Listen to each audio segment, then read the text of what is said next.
님들 한 주간 동안 어떻게 지내셨습니까? 이제 무더운 여름이 언제였나 싶게 이제 가을이 되면서 10월달이 딱 접어들면서 가을로 접어들고 날씨도 조금 또 선선해지고 오히려 또 일교차가 심하다 보니까 또 감기에 걸리는 분들도 있고 그런데 모두 강건하셨으면 좋겠습니다. 오늘 저는 이 말씀을 이렇게 준비하면서 진짜 부유한 자로 살기라는 제목으로 이 말씀의 주제를 잡았습니다. 사람들은 누구나 부유하게 사는 것을 좋아하고 또 그것을 추구하며 살아갑니다. 부유함 자체가 잘못된 것은 아니기 때문에 그렇죠. 그런데 성경은 재물이 많고 또 돈이 많고 가진 것이 많아야만 부유하다고 말하지 않습니다. 세상의 기준으로는 돈이 많고 물질이 많고 뭔가 가진 것이 많아야지 그 사람은 부유하다 이렇게 이야기하지만 성경은 꼭 그것만 가지고 부유하다고 말하지 않습니다. 도리어 진정한 부유함이 무엇인지를 성경에서 우리가 잘 배울 필요가 있습니다. 오늘 본문은요, 사도 요한이 서머나 교회에 편지하라는 주님의 음성을 듣고 서머나 교회의 사자에게 보낸 메시지입니다. 알파와 오메가는 헬라어의 첫째 글자고 첫째 글자와 마지막 글자입니다. 영어에서 A와 Z가 있듯이 헬라어에서는 알파와 오메가라고 합니다. 그래서 처음과 마지막을 이렇게 상징적으로 이야기하죠. 여기에 예수님을 뭐라고 여기 소개하고 있냐면 처음이요 마지막이요 죽었다가 살아나신 이가 이르시되 이렇게 말씀하고 있죠. 처음이요 마지막이시며 죽었다가 살아나신 분이 누구시죠? 예수님이죠. 그 예수님이 지금 서머나 교회 사자에게 편지하고 있는 것입니다. 예수님께서 서머나 교회가 당하고 있는 지금의 환난과 궁핍을 알고 계시다는 겁니다. 처음과 마지막 되시는 분은 처음부터 끝까지 다 아시는 분이신 거죠. 우리는 죽음 이후의 삶을 잘 모르지만 죽으셨다가 다시 사신 예수님은 그 너머까지도 다 알고 계신다는 것입니다. 그럼에도 불구하고 서머나 교회 성도들은 그들이 믿고 있는 예수님을 믿는 신앙 때문에 환난과 핍박을 받아야만 했습니다. 그 당시에 로마가 다스리고 있던 때에 로마의 황제 중에 네로가 있었습니다. 네로는 로마의 대화재를 자신이 저질러 놓고 그것을 기독교인들이 한 짓이라고 뒤집어 씌웠습니다. 그렇게 그 당시에 기독교인들은 정치적으로나 사회적으로 낙인이 찍혀서 혐오의 대상이 되었고 많은 희생을 감수해야만 했습니다. 경제적으로도 궁핍해져서 먹고 살아가는 것 자체가 힘들어졌습니다. 사회에서 배제당하고 사람들이 예수 믿는 사람들, 기독교인과 어울리려고 하지 않았습니다. 그러한 극한 가난과 굶주림 속에 있는 서머나 교회 성도들을 향해서 주님께서는 실상은 너희가 부유한 자다라고 말씀해 주신 겁니다. 자칭 유대인들이라고 하는 자들은 그리스도를 따르는 사람들을 이단으로 간주하고 비방했습니다. 유대교에서 나온 새로운 분파로 생각했기 때문에 유대교 입장에서는 이들이 예수를 따르는 이단한 거죠. 그렇게 이단이라고 정죄하기도 했습니다.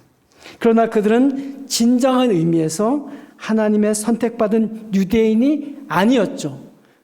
하나님의 아들 예수 그리스도를 모르는 하나님께서 보내신 그 예수를 알아보지 못한 유대인들, 그 율법과 그들의 전통에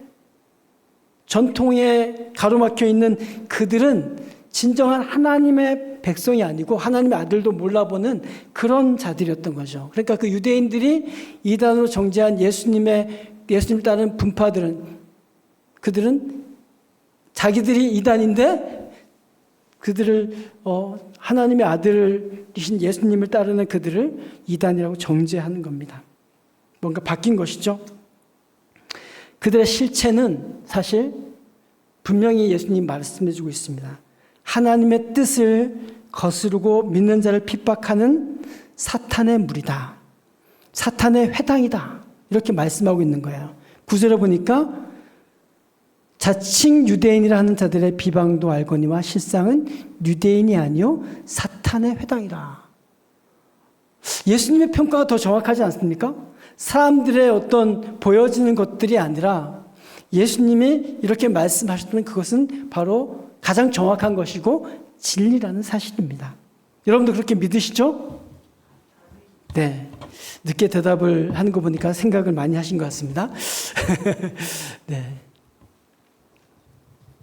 예, 그러면 서머나 교회가 당한 환난과 궁핍의 내용은 무엇이었습니까? 서머나 교회는 환난과 궁핍이 있었는데 환난이라고 하는 것은 종교적인 핍박이나 어려움을 말합니다. 우상 숭배를 거절했기 때문에 그들이 감당해야 했던 핍박과 고난을 바로 환난이라고 말할 수 있습니다. 믿음 생활 잘하라고 하는 데서 오는 핍박과 고난인 거죠. 믿음의 거룩함을 지키다 당한 고통의 흔적을 스티그마라고 하는데 그 스티그마라고 합니다. 고통의 흔적이 있었다는 것입니다. 그 흔적을 우리 주님이 알아주시는 거예요. 너 나를 믿음으로 말미암아 고난당하고 그 받은 흔적이 있느냐? 그것을 주님이 알아봐 주신다는 거죠. 우리가 고생하는데 아무도 내 고생을 몰라. 예, 좀 알아줬으면 좋은데, 그죠? 부모님들의 고생, 자녀들이 좀 알아줬으면 좋겠는데, 밖에 나가서 피땀 흘려서 일하는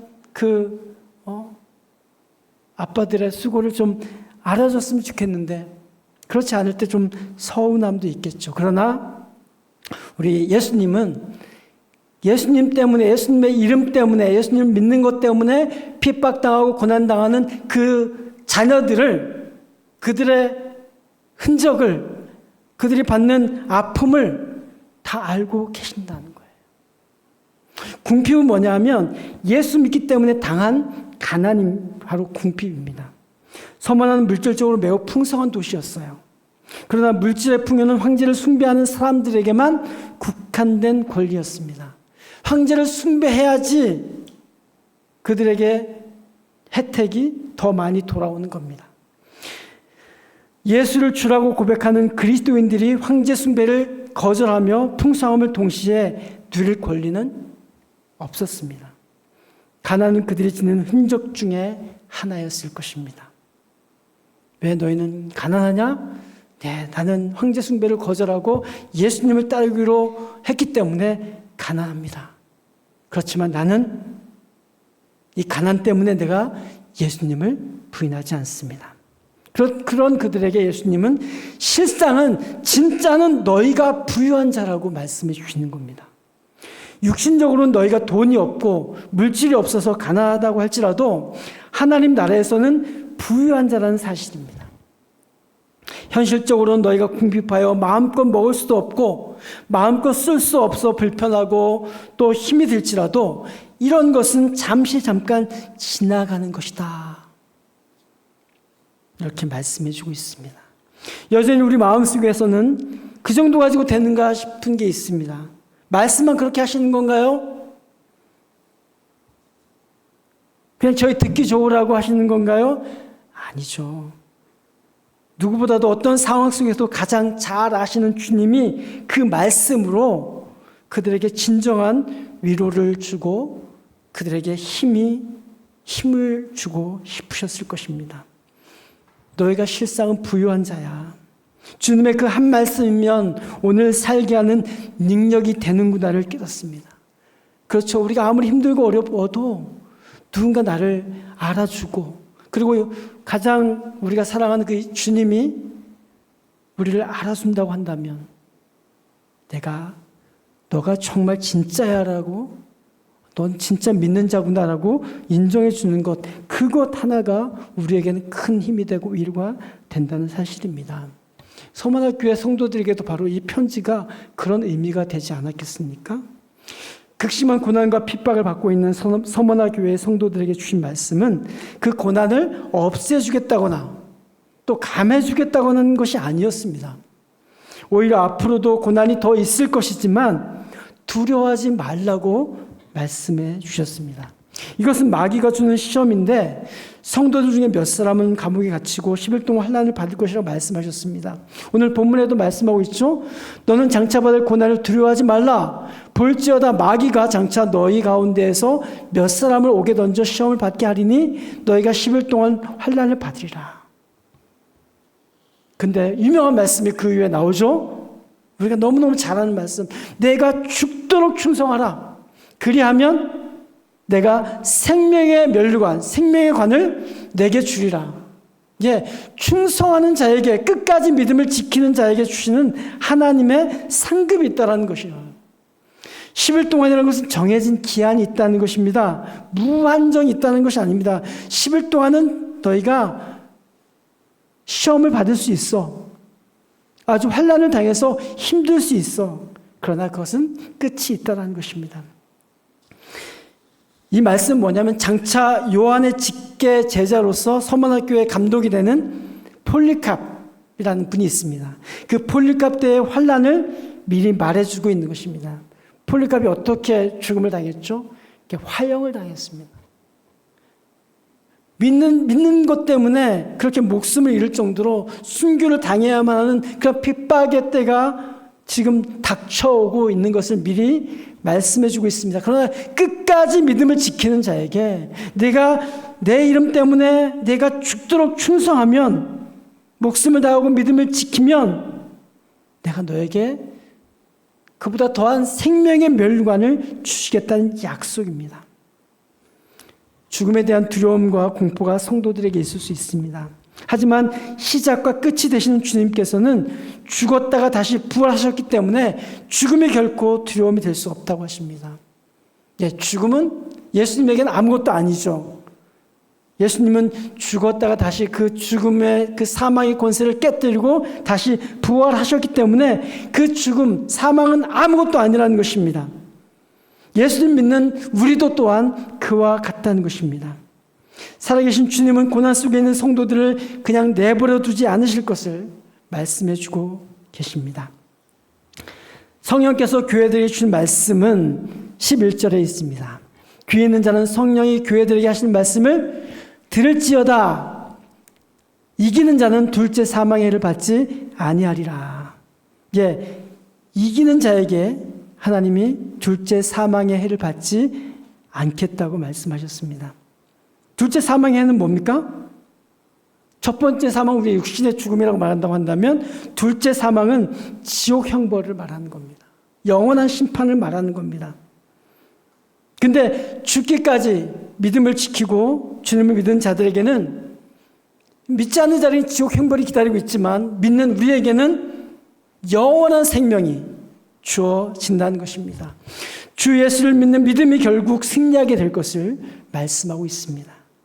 우리는 이미 예수님을 믿는 자들이기 때문에 승리한 사람들입니다. 서문화에서 로마인들, 이방신을 섬기는 사람들, 그리고 유대인들에게조차 핍박을 받으면서도 견딜 수 있었던 가장 큰 이유가 있었다면 선택받은 자로서의 자존감일 것입니다. 하나님이 우리를 위하시면 누가 나를 꺾을 수 있겠는가? 하나님이 나를 붙드시면 누가 나를 하나님에서 떼어놓을 수 있겠는가라는 이런 충만한 자존감이 그들에게 있었습니다. 성도는 지금의 현실만을 바라보는 사람이 아니라 저 너머에 있는 하나님의 나라를 바라보는 사람들입니다. 하나님은요, 완벽하게 갖춘 사람보다 고난 중에 다져진 사람을 사용하십니다. 우리는 그 사람이 무엇을 하는 사람이냐를 보지만 하나님은 그 사람이 어떤 사람인지를 보시는 것입니다. 고난 가운데 신앙을 지키고 준비된 사람을 하나님은 쓰신다는 것입니다. 오늘 서문화 교회에 주시는 말씀은 저에게도 큰 도전의 말씀이 되었습니다. 서문화 교회의 현재적 상황은 너무도 힘든 상황입니다. 정치적으로, 사회적으로 핍박을 당하고 또 소외당할 뿐만 아니라 경제적인 고립까지 궁핍한 상태였습니다. 그렇지만 눈에 보이는 것이 전부가 아님을 일깨워주고 있습니다. 우리는 눈에 보이는 것이 중요하다고 생각합니다. 그러나 예수님은 그것보다 더 중요한 것이 있다라고 말씀하시는 거죠. 예수님의 이 서머나 교회에 대한 평가는 실상은 네가 부유한 자다라고 이렇게 말씀해 주십니다. 예수님은 지금 그들이 당하고 있는 그 현상을 정확하게 말씀해 주고 있습니다. 세상 사람들의 평가와 그들의 비방으로 크리스천과 교회들이 잠시 위축될 수 있습니다.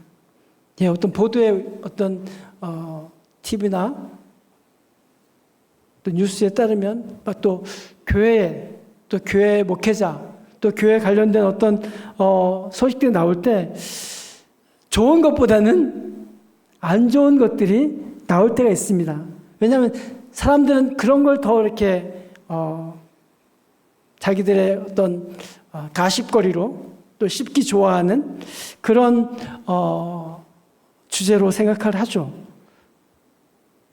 그들 생각에서 교회의 기준이 있어요.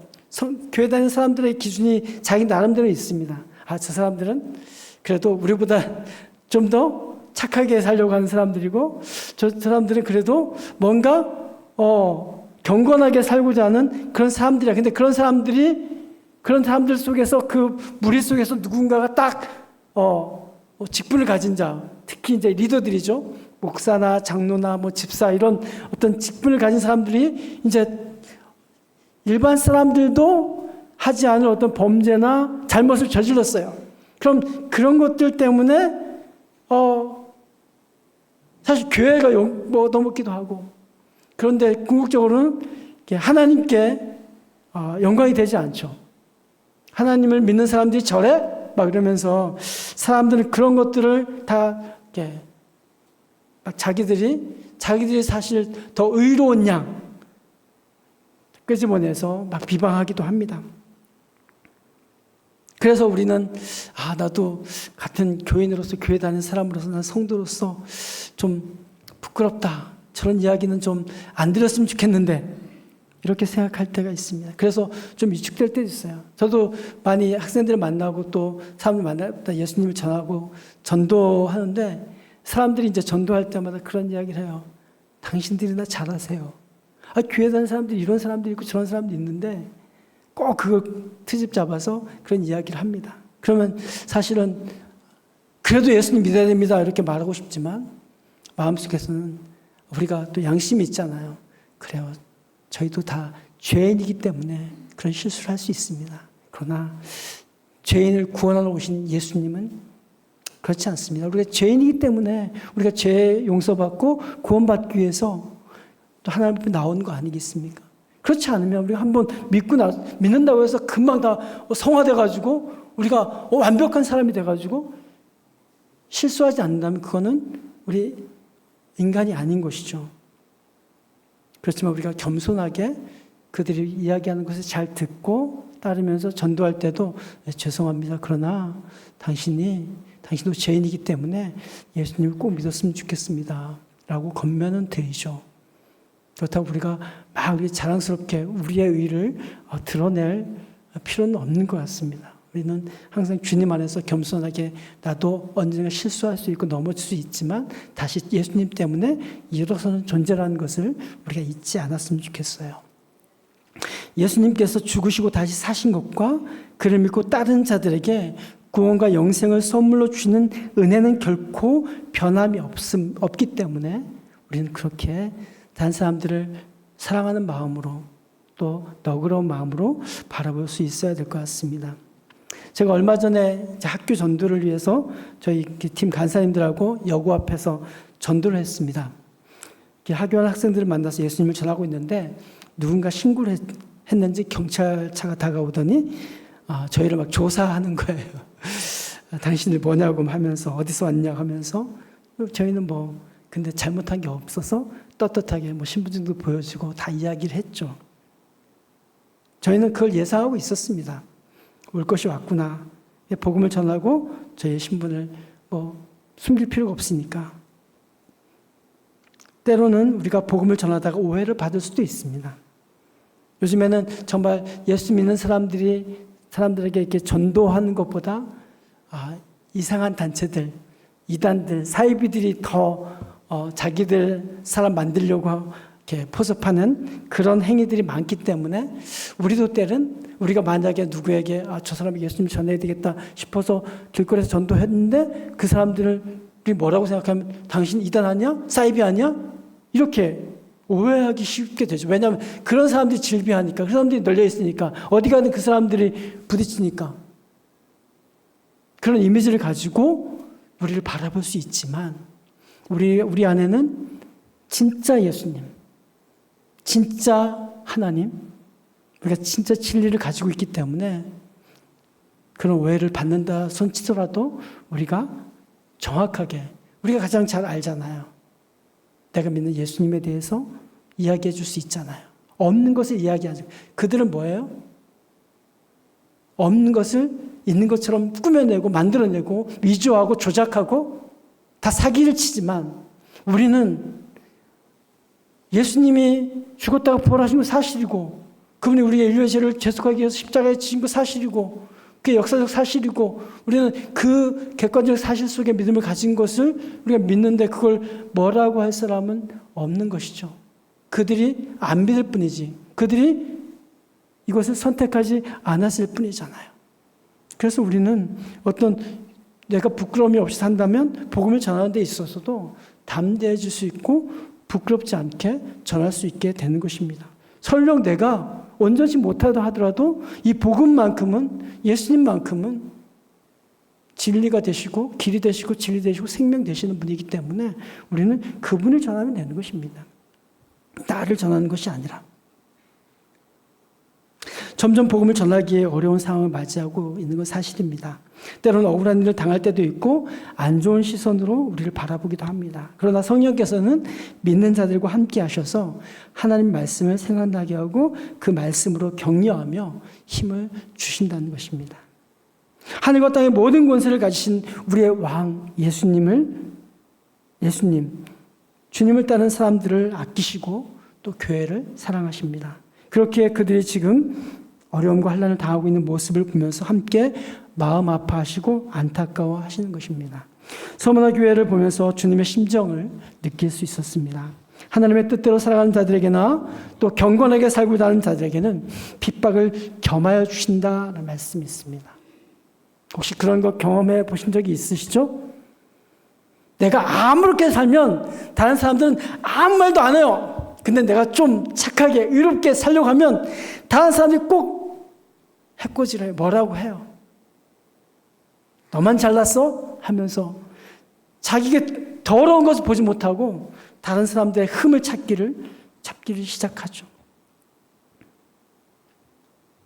맞습니다. 여러분들이 경건하게 살고자 하면 누군가가 여러분들을 시기하고 질투할 수 있습니다. 여러분들을 괴롭힐 수 있습니다.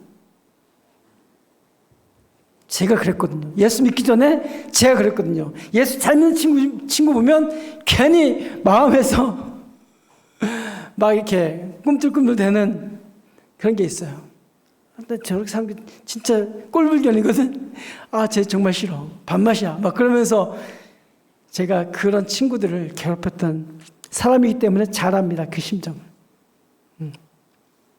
경건하게 살고자 하면 그런 핍박을 당하지만 그냥 아무렇게나 대충 살고 죄만 짓고 살면 아무도 그 사람을 터치하지 않습니다. 너 그렇게 살아라. 내버려 두죠. 사실 성경에서는 내버려 둔다. 하나님이 그냥 관심 없이 내버려 둔다. 이거는 버려진 거나 마찬가지예요. 그걸 유기라고 하거든요. 유기. 신학적으로. 버려지는 거예요. 유기견 아시죠? 그냥 버리는 거 유기견처럼 우리가 내가 내 마음대로 사는데도 가만 내버려 두고 있다. 아무도 나한테 관심이 없다. 하나님도 나한테 아무 말씀도 없으시다. 그러면 그 사람은 이미 하나님의 영역에서 이렇게 스스로 떠나 있는 거죠. 그러나 내가 좀 믿음 생활 잘 못하고 있을 때, 내가 기도 생활 잘 못하고 있을 때 누군가 너 기도 잘하고 있니? 너 예배 빠지면 안 돼. 하나님과 관계와 교제는 어때? 하나님과 친밀한 관계를 유지하고 있어? 풍성한 삶을 살고 있어? 이렇게 누군가가 물어봐 준다면 그건 굉장히 그 사람한테 유익한 것이죠. 그 사람은 아직 버려진 게 아니에요. 그리고 하나님이 우리를 사랑하신다는 증거가 뭐냐면 또 자식인데 진짜 자식이면 징계하죠. 잘못하면 똑바로 하라고 또 어떤 징계할 수 있어야 되겠죠. 그냥 내 자식이 아니면 그냥 내버려 두는 거죠. 당신 내 아버지야, 내 엄마야, 막 이렇게 따지고 들면 아무 말 없잖아요. 사실 아니니까. 근데 진짜 내 자신, 내 친자식으로 한다면 잘못된 길을 가는데도 그냥 보고만 있지는 않는다는 것이죠. 하나님은 우리에게 그런 분으로 다가오시는 분이세요.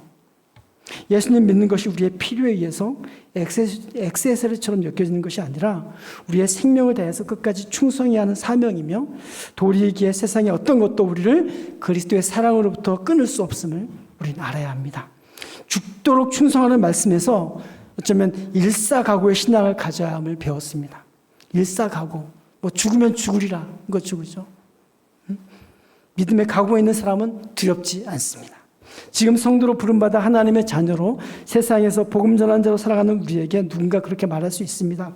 사람들이 좋아해 주지도 않는 일이고 시간과 열정 그리고 재정을 다 허비하면서 뭐하는 짓이냐고 비아냥거릴 수도 있습니다. 그러나 우리 주님께서는 주님을 위해 자신의 생명까지도 아끼지 않는 자들에게 그렇게 말씀하실 것 같습니다.